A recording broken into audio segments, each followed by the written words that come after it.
Hey everybody, this is episode 2, and we're going to talk about what the issues are in the studio. Number 1, going hybrid. Number 2, probably acoustical treatments. So basically, in the studio, when I had an interface that had mic inputs, like mic preamps in it, I just plugged the mic right into that preamp, and then I would track the vocal. There's not much I needed to do with it because it was all in the box, meaning it stayed in the computer. So I could add a plug-in, add an effect, add EQ, add compression, gate, all the dynamic stuff I need, and then bust that over to effects. The problem is when you switch to an interface like this one here, my Lynx, which offered mic pre's, but I wanted as many channels as I could get.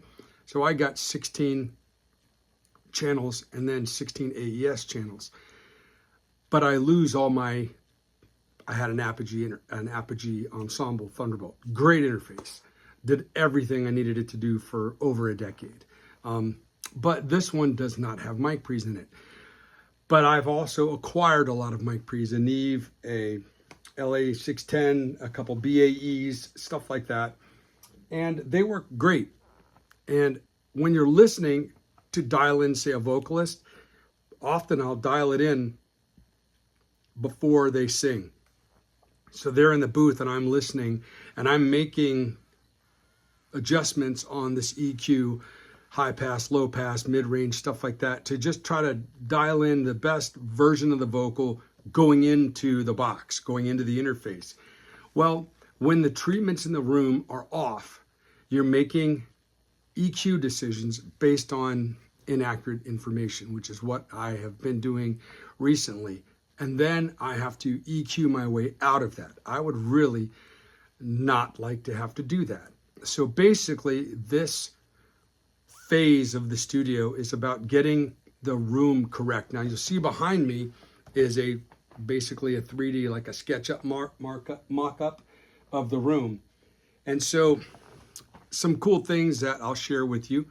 I have 2-inch panels. They look, I don't know. Let me just do this. Let me show you this.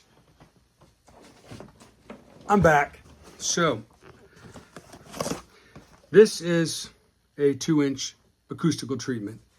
And this is foam. Everybody will sell you this first because it looks awesome, plastered all over your wall. But check this out.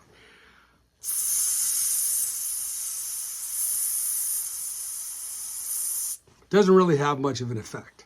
So now we'll do this.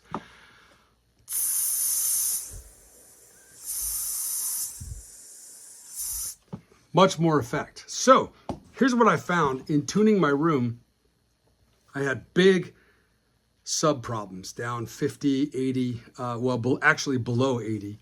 And then I had this huge bump and then it dropped off right between maybe 90 and 150. And that's a very critical part for the kick drum, and for probably a punch on the bass guitar, the transients of a bass. And so I lost that in the dip. But then as it came back up, it just gradually went all the way down into the high frequency range. It just disappeared. And so I'm like, well, what do? I have these awesome Atom speakers right there, and they can actually take basically a flat response microphone. They can take the measurement and write it into the speaker. So it adjusts everything that the speaker does to kind of bring those high ends and those mids up. Well, I did that, and working with a student one day, I literally had to turn it off and just stop because it was hurting my ears. And I realized I had EQ'd so much high end and so much high mids into my mix that my speakers had nowhere to go. They had no more headroom. And so my wife actually crawled under the desk and back there. I can go around, but it's not a pretty sight. So I had them all set back to flat. And then I decided we're going to go after the room itself instead of trying to keep pushing EQ into the speakers. Not all speakers do that, but mine do. So that's a plus and a minus. So what I did is I put them back to flat, and what happened? My room looked like this, all this low end, and then I lost all my high end. And that's when I realized, hold that thought. I'm back. That's when I realized I have way too much 2-inch foam. Not foam, acoustical treatments. And when you have a lot of thin acoustical treatments, a high frequency wave is short and has, you know, the amplitude of a high frequency wave is pretty short. A bass wave, huge amplitude, really wide spacing between peaks and troughs. And it travels through cement, through drywall, through maybe concrete. Yeah, probably concrete. And I tell my students this: have you ever been like at a stoplight and you're the only person that looks like me at the intersection, and you're just sitting there, and all of a sudden somebody pulls up and it's and the windows are rattling and you can feel it in your chest and your license plate is vibrating and everybody's looking at you because, oh, it must be that guy that's listening to that kind of music. And it's not. It's the guy 4 cars back, because the sub frequencies just go through all the cars until it dissipates. I think it's like 28 feet to complete a bass wave cycle. So what happens is that low end coming from my studio hits the walls, hits the floor, hits the ceiling. And I've showed you the ceiling the other day. It hits all that, and then it comes back and it just eats up all my high end. So basically what I've decided to do is try to deal with the low end issue in my room. And that requires way more than foam, way more than 2 inches, like 4, 6, 8, 10 inches of absorbative properties. And not all just Pink Panther stuff. Like these big ones in the back that you see here, those are ATS acoustical treatments. And the folks at ATS are amazing. They are so much help. So I have a short one in the back corner here, 2 tall ones, like a 4 foot and then a 3 foot stacked on top of each other.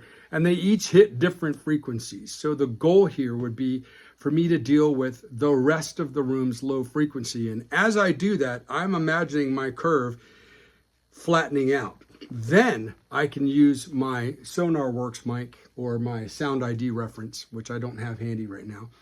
And I can kind of fine tune little things without having to roll up all the high mids and all the highs in my speaker system. So this is episode 2. Stay tuned for more fun stuff. Even my cloud above me is not thick enough. I don't know if you can see that. Let me see. Can you see that cloud? Yeah, even that's not thick enough. And these things are not cheap. But I should have a lot of leftover stuff, which will help me a lot in a drum room, because I should be able to tame some of the high end, some of the cymbal stuff, some of the hi-hat work on those high to mid-high, high frequencies. I can even those out. And then I'm going to use these open grid diffusers to create a little bit of liveliness in the room. Would be great if I could just rip up the carpet and put a hardwood floor down there, but money. So thanks for watching. Go ahead and subscribe on YouTube and like if you want to be notified. And we'll try to take some video and complete the whole journey. You'll complete the whole journey with us. We'll talk about some other things later on, but I want to keep these short because I want to try and do something every day. Take care, guys. Thanks for watching.